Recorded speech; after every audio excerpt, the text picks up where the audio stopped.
Bonjour à tous et à toutes, aujourd'hui nous nous retrouvons dans une nouvelle vidéo pour vous présenter un nouvel outil pédagogique présent au sein de notre centre documentaire au CODES 83 qui s'appelle le Jardin du Dedans.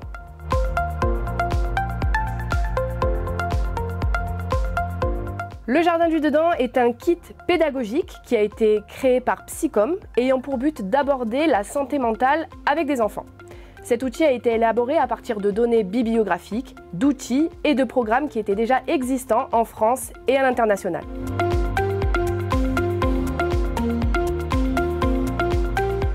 Le Jardin du Dedans se présente sous la forme d'un kamishibai. Un kamishibai est un théâtre d'images. Nous avons donc à l'intérieur 12 planches qui permettra à l'animateur d'évoquer diverses thématiques autour de la santé mentale, mais aussi de livrer à destination de l'animateur. Nous avons ici les 12 planches. Hop! Ici, je vous présente donc la première couverture. Nous avons deux livrets à destination de l'animateur. Le premier lui permettra d'avoir quelques repères théoriques sur les notions de santé mentale et quelques idées pour l'animation des séances. Nous avons un deuxième livret, toujours à destination de l'animateur, qui lui permettra d'avoir quelques billes pour animer ses séances et aussi avoir une facilitation sur la prise en main du kit pédagogique.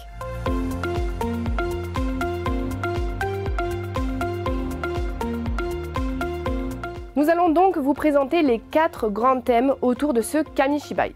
Le premier, c'est la santé mentale avec quelques éléments de compréhension qui comprend donc la première couverture, ici, la première planche,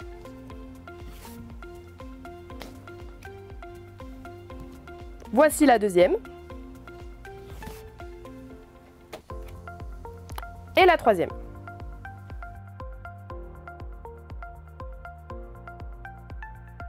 Le deuxième grand thème aborde les mouvements et l'influence de la santé mentale.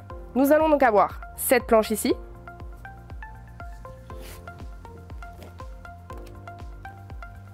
celle-là,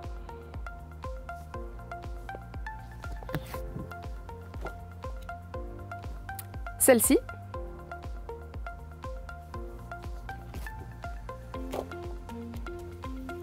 et la dernière. Pour le troisième grand thème, nous allons aborder les déséquilibres de la santé mentale et le poids du tabou, avec cette planche,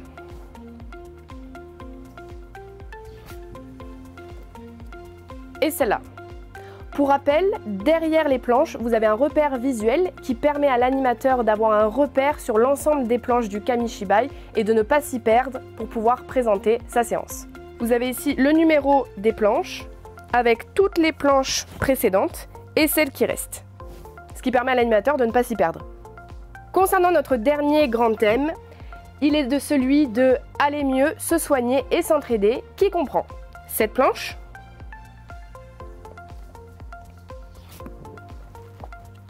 et celle-là. Concernant les différents objectifs, le premier est de sensibiliser les enfants à la notion de santé mentale, en se posant certaines questions, comme de quoi parle-t-on, qu'est-ce qui détermine ma santé mentale, quels sont les éléments qui permettent d'y prêter une attention, qu'est-ce qui peut m'aider quand ça va pas. Le deuxième objectif, ça va être d'ouvrir le débat pour lever le tabou sur la santé mentale. Est-ce grave si je me sens pas bien? Que vont penser les autres? Est-ce qu'il faut que j'en parle? À qui puis-je en parler? Et concernant le dernier objectif, on va aider les adultes à aborder ces questions complexes avec les enfants en proposant quelques repères théoriques et des conseils d'animation qui se situent dans les livrets. Quelques conseils concernant la posture de l'animateur. Il n'est pas nécessaire d'être un expert en santé mentale pour parler de santé mentale. L'animateur ne doit pas adopter une posture de thérapeute ou d'instructeur. Son but va être de faire circuler la parole auprès des enfants et plutôt d'être vu comme un médiateur. Cette posture de médiation s'articule autour de 3 grands points. Le premier est d'adopter une pédagogie participative. Pour ce faire, l'animateur doit inviter les enfants à discuter. Il peut se positionner d'une certaine façon, en leur disant « Votre point de vue est aussi légitime que le mien ». Il faut adopter une pédagogie participative, dynamique et horizontale. Autre grand point, il faut que le climat soit bienveillant. Le troisième point concerne la posture de facilitateur. C'est-à-dire, il faut que le climat, comme je le disais précédemment, soit bienveillant. Il faut que l'animateur soit en écoute active, c'est-à-dire, il doit poser une attention particulière aux pauses, aux reprises, à la communication non verbale des enfants. Il doit aussi adopter un rôle de catalyseur, c'est-à-dire relancer, synthétiser pour s'assurer que les enfants ont bien compris et puissent s'exprimer sur ce thème. Il est propice et recommandable d'adopter un cadre avec des règles définies avant de commencer la séance. Vous pouvez retrouver l'ensemble de nos outils pédagogiques sur notre site internet dans l'onglet Ressources pour prendre rendez-vous avec nos conseillers du centre documentaire. Passez une bonne journée, au revoir.